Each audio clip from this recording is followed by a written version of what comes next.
Good morning and welcome to Mosaic. I'm Ron Swisher. It's always a privilege to host Mosaic on behalf of Hugh Burrows, our producer and co-host. Today we have a legend in music in the Bay Area. If you go to Glide at 9 and 10 o'clock or 9 and 11 o'clock on Sunday, if you go to Scott's at Sunday and Monday and Tuesday at 6 to 9, if you don't go to any of those venues, you're missing a great legend in our midst. He's at a number of other venues, but that's where you'll find him all the time for almost over 30 years. I say that he's been in the Bay Area over 50 doing what he does. And we're blessed to have John Turk.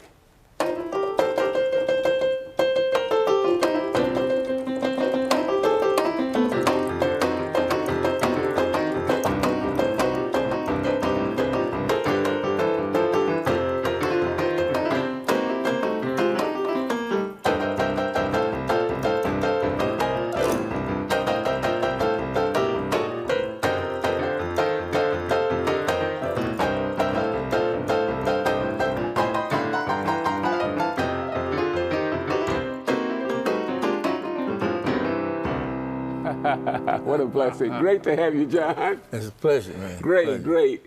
I saw you probably 40-something years ago. I know you're a young man, no. But John Turk in the Third Street Annex. Yeah, right. You would play all of the different clubs, and then I saw you later at Glide. So you've been around. Tell us a little bit of your background. Well, I actually started playing in the Oakland area around 1965, 66, with a guy named Johnny Heartsman. Okay. He was a guitar player, organ player, and flute player. And he wanted to expand his band. He only had the saxophone, drums, and him playing organ, so he wanted to add an instrument. And I guess he had heard about me. And one night I came and sat in with his band, and I guess I did okay. So he hired me, and we were playing at this place called the Showcase. This is many moons ago. And he decided he didn't want to be a band leader. So the three of us that were left, we got together and formed our own little organ trio. I went and bought me an organ, and we got busy. When did the trumpet come in? Because you're one of the few who can do that, trumpet and piano at the same time. Well, actually, he saw me do it, and he was known for being a little late. So he started being late at this particular gig. I think we were at the Showcase. And so I would just sit in, because he actually hired me as a trumpet player. Oh, okay. He didn't hire me to play the organ. Okay. But then he started taking advantage of the fact that I could play the organ, so he came in late. And, you know, we played the first, like, maybe 10 or 15 minutes. And I got, you know, pretty good at the organ. I kept listening to my Jimmy Smith records, you know. When you call your answering service, I think that's Jimmy Smith on there. No, that's me. That's you? That's me. Okay. So, like I said, when he decided to go solo, that's when the three of us that were left formed a band, and that was it. That's it. I know you've performed with a lot of great artists, and we're going to talk about that in the next segment. But we have just a minute left in this segment. So send us out with something.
I hope you've been with us. We've been listening to John Turk. John Turk, as I said, is a legend here in the Bay Area. Grew up in Vallejo. Has been playing for all the greats that we could name, from Etta James to Sly Stone to Lou Rawls to B.B. King. And you could see him on a regular basis at Glide and 9 and 11. Tell us, how did that begin? How did you connect all this great music with the spirituality of the Glide? It was fate and a fluke. How about because I was supposed to just be there for 2 weeks. Because the choir director was playing with an R&B group over in South Africa for a couple of weeks. And while he was gone, they needed somebody to, play keyboards. And so a buddy of mine that played drums at Glide already called me up and asked me, did I want to do the gig for a couple of weeks? I said, sure. So I played, and Reverend Williams didn't know I played the trumpet. But I played the trumpet. He liked that. Well, I guess he liked it. I'm still He stayed with you. Yeah. So when the director, Dorsey was his name, when he came back, they didn't fire me. I just stayed. Stayed on, huh? And I stayed and I stayed. Yeah. Yeah. So. It's been quite an experience. People come from all over the world to celebrate, as well as to the liberating programs that are there. Cecil Williams, of course, and Janice Americatani, all the work that they do. But a lot of people come also for that Glide Ensemble. How did that manage to develop? Well, they always had a choir, but as time went on, we expanded the band. We started with the saxophone. One of the best saxophone players anywhere, Charles McNeil. I had him to come in because we were getting ready to make a record, and Cecil liked that saxophone and that trumpet. That was added, huh? Right, and then we were getting ready to do another CD, and I said, well, why don't we add a trombone? And that's when Joe Berman came in. So we ended up with 3 horns. And we've had them ever since. This has been 15, 20 years now. Now, when it comes to the choir, Right. and I had the privilege of being there, and I'd see, come to the choir rehearsals, it seemed like you would rehearse throughout the night. 6 to 8 songs. And how do you come on Sunday to select the songs? I know Cecil has a lot to do with it, but you also select the songs. First, I got to see what soloists are there. And I try to set the mood for the preacher to preach. I think that's my primary job. And, first you want to wake the people up, so you don't want to start out with nothing slow. Slow, okay. And then the next song, you can't keep hitting them like that. You got to wake them up. Wake them up. And then calm them down. And then fire them back up. I mean, that's my way of doing it. And so far it has worked. And then something before the preacher preaches that's really would touch you, usually something. But so you have to always be in tune with that spirit as you go along to yeah, discern what song is going to be. Yeah, because you're trying to bring the people in. I mean, they're already in the building, but you want to bring them into the spirit of what's going on at Glide. And music Touches is the way. soul. Yeah. Touches the soul, touches the spirit. Now, I read a lot about you, in the world, whereas as they say, the secular music and the spiritual music, and some people like to keep that divorced. But you've learned to combine the two. Any way you've done that and done it so successfully? Any, you know, clues to how you do that? Because people have such a difficult time sometimes seeing the two together. I never think about it, because to me, I'm doing what I'm supposed to do, which is play music. Yeah, you're called to do that. And I feel just like a plumber would if he was going to fix your plumbing. You got to do what you're called to do. Yeah, you're called to fix somebody's plumbing. You ain't gonna ask them what religion they are. That's pretty good. You know, that's so that's how I feel about what I do. You know, I'm a musician. I'm doing what I'm supposed to do. Okay. We are blessed because of Paco and Carla put this up for what you brought, because we wouldn't have been able to hear these great sounds. And this is the first time in my 13 years of doing Mosaic that I've had a musician to be able to do this. Thank so you, let's Ron. close out this segment again with another number. All right.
Welcome back to Mosaic. I'm Ron Swisher. You probably heard some great sounds if you've been with us. I read a little bit more on John Turk, and his mom and dad were great in music, and they sort of introduced him at the age of 5. So he's been playing since 5 and mastering instruments. Even has his young son playing the drums, who's quite good, and I think he's named Miles after someone we know too. Yeah. So tell us a little bit about your family's influence. Well, I actually first started, my mom, she played in the church. Okay. And she didn't play by ear. She played, you know, by reading music. And she showed me a few things, the scales and stuff, and how to read music. And then I had a crazy cousin Leroy. Leroy played the piano, but he played boogie woogie. And he showed me how to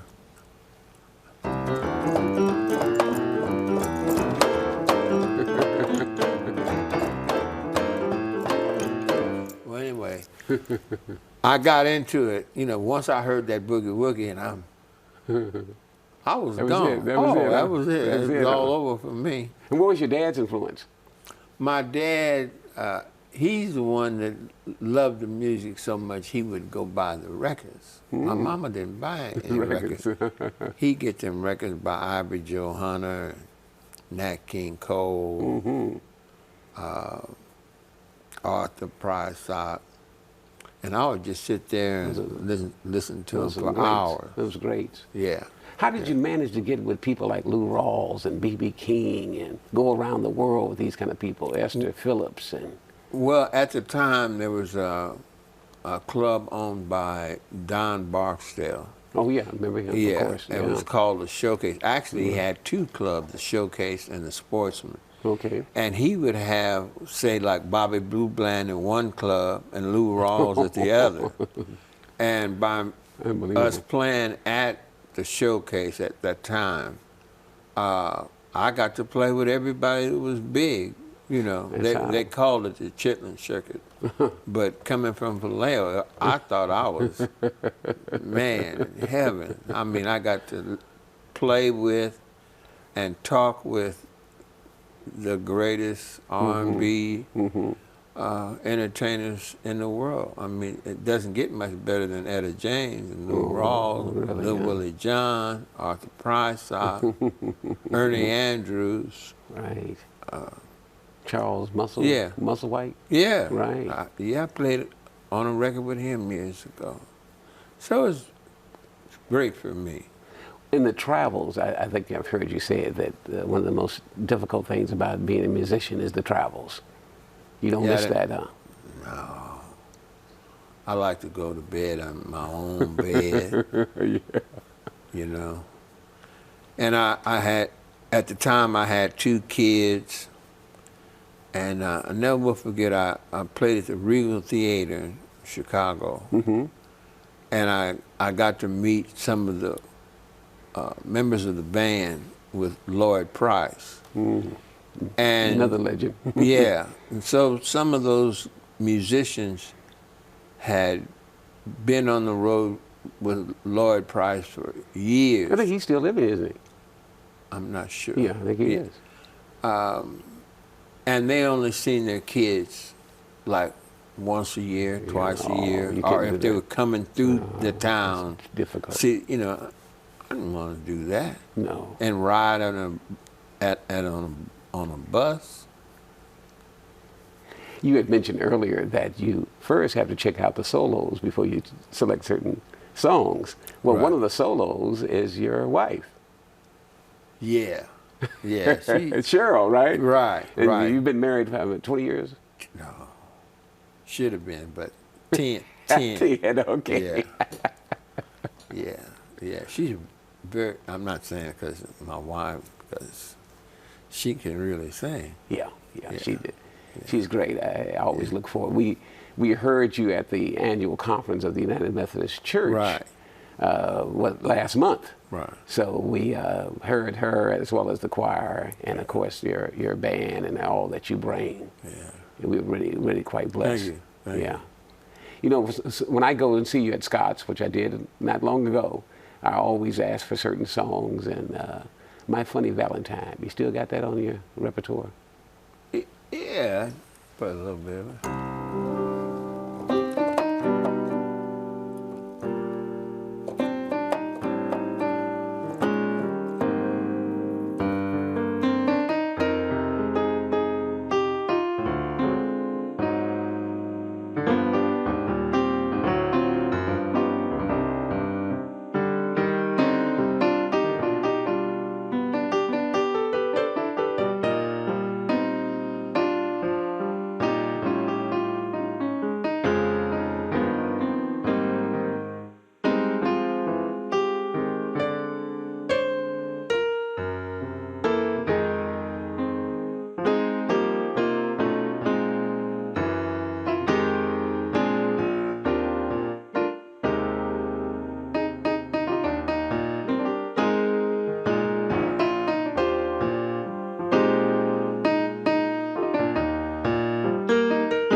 You might be wondering who's the young man in the center here. This is Miles, the son of John and Cheryl. He plays the drums and he's played at Glide. So I told him to come up right here and just join us in this last segment. John, play Stand. You know, that's one of the standards there at Glide.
Come to Glide on Sundays. You'll hear this kind of great music and great soloists and great ministry there. And next time you're in town, we're going to have young Miles bring his drums. We'll somehow get him up here. But I want you to close out with one of my favorites, A Song for You. Donny Hathaway and Leon Russell wrote it, but Donny Hathaway is really the one who kind of owns that song. So I want to thank you, John, for being here, bringing your many gifts. There you go.